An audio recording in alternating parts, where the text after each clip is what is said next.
Good evening, I'm Maciej Mikos and you're watching World News Tonight, live from Warsaw. American decisions over the weekend left European officials reeling as Washington moves to leave the continent out of Ukraine's peace negotiations. To counteract the situation, French President Emmanuel Macron is calling an emergency meeting in Paris. And our special correspondents are following the events closely. Aaron Damon is in the French capital and Don Arlett is in Kiev. We'll talk to Aaron and Don in a moment. But first, the latest headlines. President Volodymyr Zelenskyy urges the US to involve Ukraine in peace negotiations. 5 wounded and a teenager dead in a terrorist attack in Austria. And a year has passed since Alexei Navalny's death in a Russian penal colony.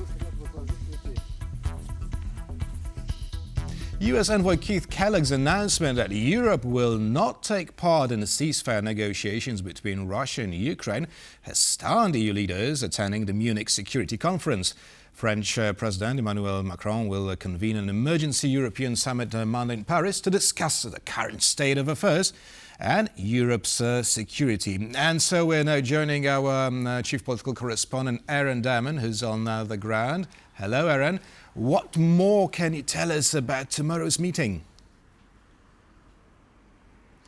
Good evening, Maciej. Well, we have just touched down here in Paris for this emergency summit, as you say, convened by French President Emmanuel Macron. We're told that Polish Prime Minister Donald Tusk will be here, so too leaders from the likes of Germany, Italy, Spain and the UK. Well, this will be a big deal because, remember, President Macron, he wanted to play peacemaker in Ukraine. He got Volodymyr Zelenskyy and Donald Trump in the same room right here in Paris in December. But forget that. America has thrown the rule book out. America has basically booked a direct line to Vladimir Putin and is now talking about opening talks with Russian officials in Saudi Arabia. This meeting will be critical as Europe looks to claw back to some of that space, some of that land, if you like, of that political landscape. And on top of that, they need some fresh ideas. Now we're in Paris, and that is where things will be taking place tomorrow. But earlier today, I was in Munich as we wrapped up the 61st Munich Security Conference. Of course, this is where it all began. Here is that report. 72 hours of shuttle diplomacy all wrapped up in Munich. World leaders have been rubbing shoulders in the tight corridors of the Hotel Bayerischer Hof. US Vice President J.D. Vance with his blistering attack on European democracies. Ukrainian President Volodymyr Zelenskyy warning delegates that if Brussels does not step up to the plate, Moscow will. I spoke exclusively to former Slovak Defence Minister Martin Sklenar and I asked him, does America actually care about European security? I think he does. He's actually speaking a lot about it, so that means he cares. The last time he was president, obviously it made an impact on European security, on European defense, especially defense spending. So I think from that point of view, he really cares that he makes an impact in Europe and its security and defense, and wants to do as much as possible, obviously. Last year, or last time around, in his previous presidential term, it was a discussion about defense spending over 2%. Now we will have a different discussion. I mean, the numbers will change significantly. We've heard 5% from him. We will see where it goes. But certainly there's a strong opinion in Washington, also by Donald Trump, I would say, about how the European security and defense should look like. So yes, I'm sure he cares about the security. I also sat down with the Foreign Minister of the Czech Republic, Jan Lipavsky. Here's what he told me. It's our task to engage the USA, to be in touch with them, with the presidential administration, and to understand what will happen. But the European solution is that we will be able to come up with our own proposals and back those proposals and be relevant in those proposals. And when I speak about European solution, I also speak about inclusive solution for UK, but also for Ukraine. Definitely, Europe won't be left out if we are able to come up with a strong European proposals. Since Donald Trump made that shock phone call to Russian President Vladimir Putin, European governments have been at pains to assert their role in any peace negotiations. After the shocking Munich Summit, European leaders are set to discuss security on the continent and how to fill the gap left by the United States' withdrawal of support for Ukraine. So now let's go to Don Alet, who is in Kiev, for an update. Good evening, Don. What's the mood there and what seems to be next for Ukraine? Well, the second question is the million-dollar question, but the mood, let's just say shock, bewilderment, confusion. That's the general feeling, I think, here in Ukraine after seeing this situation unfold in Munich. And of course, all the speculation, all the pundits talking on various media outlets, of course, just adds to this confusion. You hear several different scenarios going out. And of course, after J.D. Vance's scathing speech at the Munich Security Conference, and as Aaron Dahman just mentioned, the U.S. largely pulling the plug and leaving the Europeans to be the only game in town for Ukraine. Well, the next step seems to be the delegations that will meet in Saudi Arabia. That will be a Russian delegation, most likely led by Foreign Minister Lavrov, as well as U.S. Secretary of State Marco Rubio, together with the American National Security Advisor and the Special Envoy for the Middle East.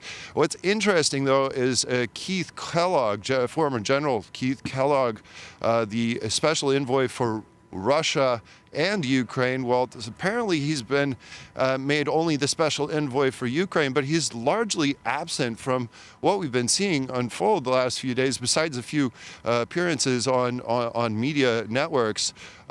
So this is interesting to see exactly how together the Trump administration is on all this.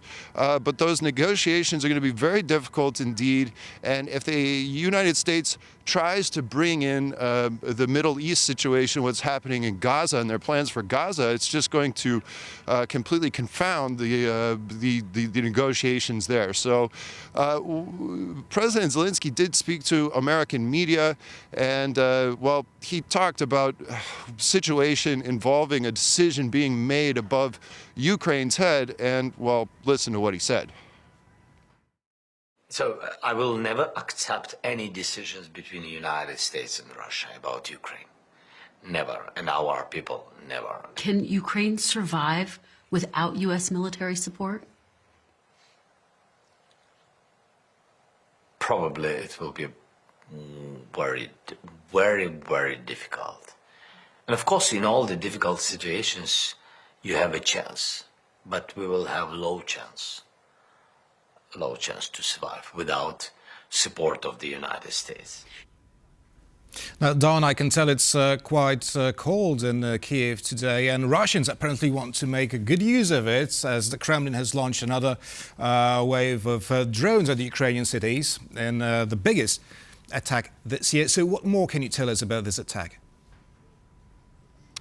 143 drones, 2 ballistic missiles, and one attack in Mykolaiv, which the Prime Minister Denis Shmyhal talked about earlier today. He released on Telegram a statement saying, "Tonight, Russian terrorists attacked critical infrastructure in Mykolaiv.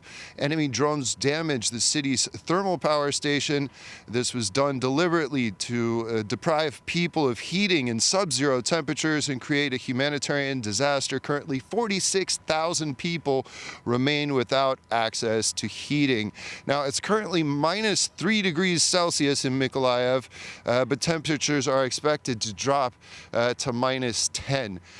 So again, the same behavior from Russian day in, day out. It's hard to see what any peace negotiations are going to look like, when Russia is going to let up. But on a positive note, over on the Pokrov sector in the Donbass, some progress by Ukrainian armed forces was reported tonight. Pishchany, it appears, has been taken back by Ukrainian armed forces. I spoke with the spokesperson for one of the units there on the Pokrovsk sector front, who was responsible for taking this to this city, and asked him generally, what does the situation look like in Pokrovsk, and are the Russians letting up? Here's what he told me. Speaking about Pokrovsk sector as a general, well, it's still a main point of Russian advance. They still trying to, their main ambition, I'd say. They're still trying to half encircle the city from south to west, and the number of specific battles there are actually overwhelming and can be compared with all the other frontline in general. Victor also told me that, well, he can't really disclose a lot of the information happening there in Piszczany, but it was in Ukrainian media today, and it's, well, it's a rather big story. Now back to you in the studio. That was Don Arleth reporting from Kiev. Thank you very much, Don, and of course, stay safe. And now on to what authorities believe was a terrorist attack in Austria. A Syrian national went on a stabbing spree in the town of Villach, wounding 5 people and killing a 14-year-old boy. The local police investigation suggests that the attacker had links to the Islamic State. Franciszek Pilis reports.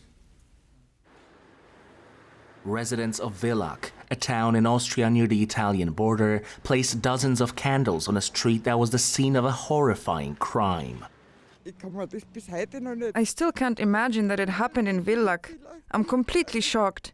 And then he attacks a child. That's not normal, is it? The candles were lit in memory of a 14-year-old boy who lost his life at the hands of an assailant who went on a stabbing spree, targeting 6 people at random. The other victims were injured, but have survived the attack. It hurts so much to have to stand here. It hurts so much to have to explain that yesterday a 14-year-old boy was murdered in an attack and that other people were seriously injured. According to the investigation launched by local police shortly after the attack, the perpetrator was a 23-year-old Syrian asylum seeker. This is an Islamist attack with Islamic State links. That is the status of the investigations so far. An Islamist attack with IS links by an attacker who, according to the status of the investigations, was obviously radicalized online. Some people, including state and city officials in Austria, have drawn connections between this incident and one of a similar nature that took place in Munich just a few days earlier. There must be an end to an asylum policy in Austria and in Europe that is based on a "we'll go on like this" approach. A mother and her 2-year-old daughter died and 37 others were injured after an Afghan asylum seeker rammed his car into a rally of trade union activists demonstrating for higher pay. Munich police said they're treating the incident as a religiously motivated attack. And one thing above all should be a wake-up call, that we need more unity and, above all, determination in dealing with asylum seekers and those entitled to asylum who commit offences. Last year, Austria saw the far-right Freedom Party of Austria soar to victory as voters chose the political camp that focused on combating immigration. With just a few days left until Germany holds its elections, analysts say the increased number of Islam-related attacks could sway the public to vote right, with right-wing CDU, CSU and AfD topping the polls. American diplomatic offensive in the Middle East gains momentum. U.S. Secretary of State Marco Rubio has arrived in Israel, where he met with Prime Minister Benjamin Netanyahu to discuss the future of Gaza less than 24 hours after Donald Trump's ultimatum for Hamas expired. Our reporter Gabriela Fesnak has more. Despite Trump's threats that, quote, all hell would be unleashed should all hostages not be returned by Saturday, only 3 Israelis were released over the weekend, as per the initial ceasefire agreement. Trump has since walked back his statement, announcing instead that he would unequivocally support Israeli PM Benjamin Netanyahu in all his decisions. U.S. Secretary of State Marco Rubio met with Netanyahu on Sunday to discuss the future of Gaza and reaffirm the new administration's full backing of Israel.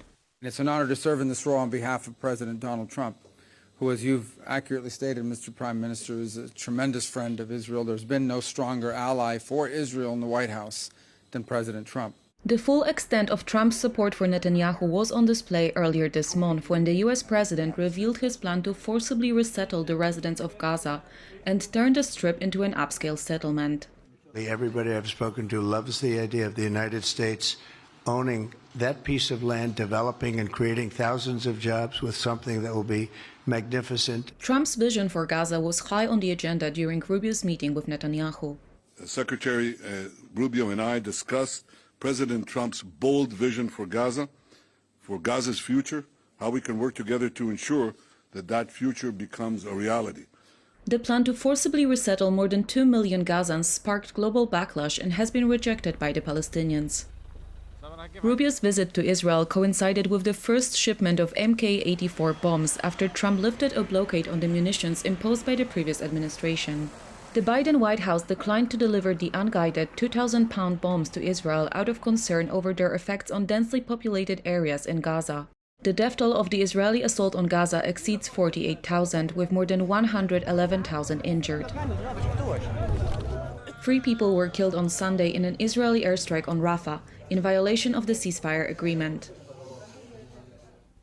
The widow of Russian opposition leader Alexei Navalny is calling on supporters to fight for a free and peaceful Russia on the first anniversary of his death. His campaign team say even though they are forced to operate from exile, Navalny's pro-democracy messages still resonate with millions of Russians, as John Todd now reports. Alexei Navalny's mother Ludmila, seen here in dark glasses, visits her son's grave in the Russian capital. Hundreds braved freezing conditions and warnings that the authorities would be watching them to mark the first anniversary of his death. I sincerely believe that those who come here are, for me, the best people in Russia, because that is patriotism, when you love your country and want to make it a little better. His widow Yulia says Navalny continues to inspire people around the world. We know exactly what we are fighting for. The Russia of the future that Alexei dreamed of. Free, peaceful, beautiful. It is possible. Let's do everything we can to make his dreams a reality. This is not only right and good, it will also help us to cope and withstand. Navalny was serving a 19-year sentence on charges of extremism and fraud, which he denied.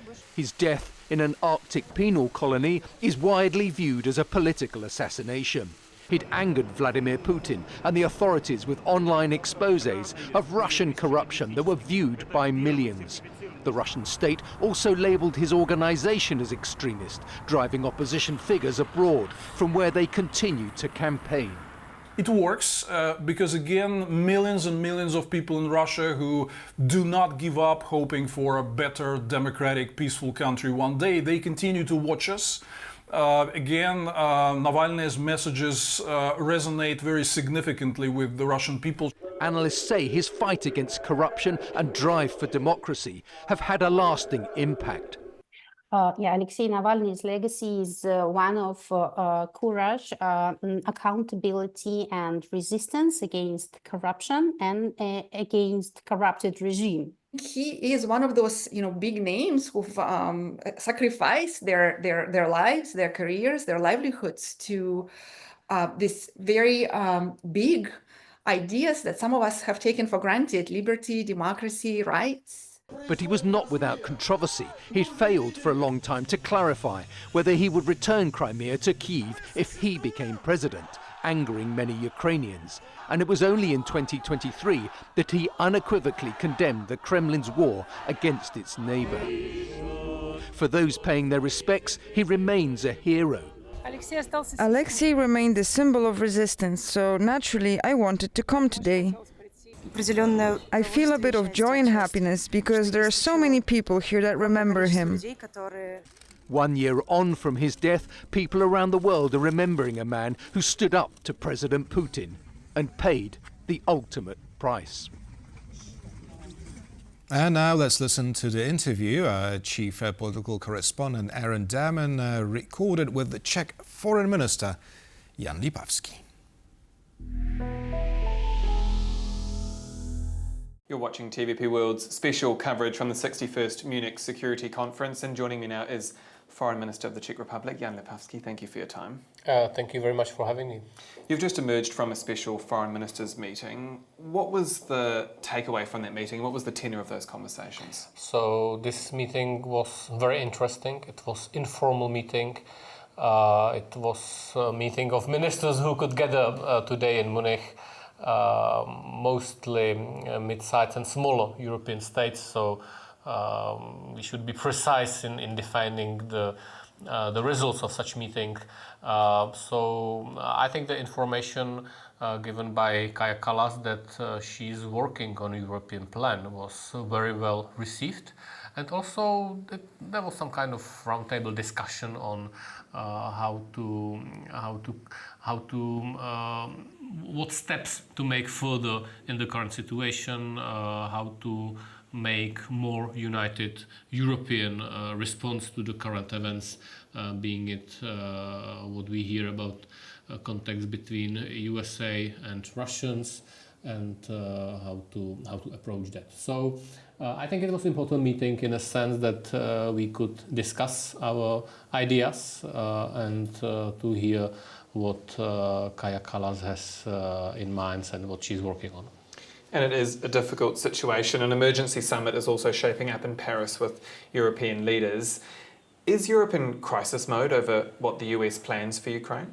Definitely things are happening. And there's quite a lot of ideas what we need to do. We need to act in a unified manner. We have to be ready for all scenarios, including those worst-case scenarios. And we should not let ourselves in a position where we are where we are object of negotiation, but we need to keep to be a subject of negotiation. In the media, this boiled down to the question if the EU or Europe is sitting behind the table. I think that's a good way how to approach it. But the best way how to be sitting behind the table is to do relevant thing. And we know that we have to stop Russia aggression, not only in Ukraine, but against the whole Europe through different kind of sabotages. And I think it's obvious the discussion on ramping up defense spending, it's quite omnipresent everywhere. And also we need to keep our sovereignty to make decisions. So I'm looking forward to emergency summit. Czechia is doing so many things for European security, especially for Ukraine in terms of arm deliveries, let's say Czech ammunition initiative, but also we have tabled these proposals on security in Europe and the EU. This is the limit of the Russian diplomatic stuff in the Schengen area and many other things. You mentioned the importance of Europe being at the table. Ukraine envoy Keith Kellogg has indicated he doesn't want Europe at the table. Ukrainian President Volodymyr Zelenskyy also noted in his speech, "We will never accept deals reached behind our backs." Is there reason for concern, not just for Ukraine, but for Europe, that Russia and the US will meet in a country like Saudi Arabia and drive those negotiations? There is quite a lot of confusion, and we don't have a clear stream of information from the USA. That's something which I can say quite publicly. So it's our task to engage the USA, to be in touch with them, with the presidential administration, and to understand what will happen. But the European solution is that we will be able to come up with our own proposals and back those proposals and be relevant in those proposals. And when I speak about European solution, I also speak about inclusive solution for UK, but also for Ukraine. And then definitely Europe won't be left out if we are able to come up with a strong European proposals. Do you expect that under Trump's administration there will ever be a solid stream of information where it's not confusing? We have to accept the world in which we are living as a reality and act accordingly. So Europe has a strength, but maybe lack a political will to act accordingly. So I understand the current days are about looking for this political will. Was Mr. Trump picking the phone up to Vladimir Putin, opening that line of communication, was it a good idea, or, as Polish Foreign Minister Radosław Sikorski has pointed out, a mistake? I don't know much details, but we used to have a common approach how to diplomatically isolate Russia, and that was a strong signal that there is a resolute stand on our side. So now this agreement was broken. That's true. We don't know what the consequences will be or might be, and therefore we need this strong European proposals and to build this European unity on that. And build a European army, as Mr. Zelenskyy has suggested? I have commented possible? European army in a recent interview. We need a strong European armies. We need a strong European military industry, which will be able to provide Ukraine with weapons. And weapons for Ukraine are the best security guarantee which Ukraine can get. If Ukraine is well armed, Russia will not be able to attack it. Russia will not be, in the future, will not be able to attack it again if we reach to some kind of peace deal. But this is obvious. So let's be looking for ways how to achieve that.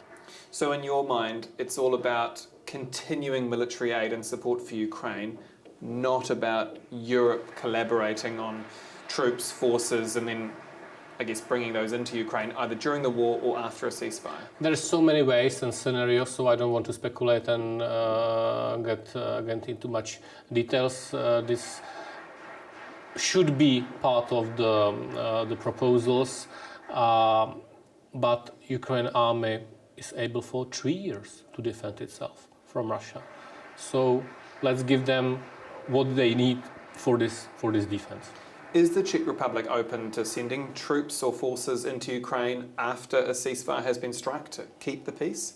I don't want to speculate on any possible future commitment of the Czech Republic, and this also goes into parliamentary debate. So I think, again, the best security guarantee for Ukraine is to send them more weapons, including long-range capabilities, which still are not provided by full scope, as well as we have this $300 billion US frozen Russian assets, which might be used exactly for this. So we need this political will to act. Should the Baltics, or indeed Poland, be worried that Vladimir Putin is preparing some sort of invasion into NATO countries? There's been some speculation around that. Volodymyr Zelenskyy has indicated that he has intelligence around that.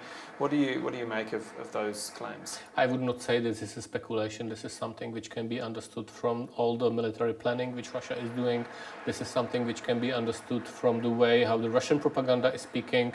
NATO so planning, it's a realistic possibility. NATO planning is being adjusted accordingly to that, and also our defense spending should be changed accordingly to such a threat, and we have to be ready for that, and therefore, being ready for that, we will prevent that. That's the important part of that. That this doesn't have to happen if we show to Russia that they would ultimately fail. So in that case, you really see it as a very serious threat of what Mr. Putin is potentially trying to achieve in the region. And that's the reason why I speak that we should not accept a bad peace, because the bad peace would be just an enabler to rearmament the Russian army and allow them to do such a possible action. US Vice President J.D. Vance came here and gave a speech without really mentioning Ukraine, without really mentioning the US, but he noted that he's not as worried about Russia and China as he is about Europe losing its democratic values. What did you make of that? This was a very political speech, so I was waiting for more information on security.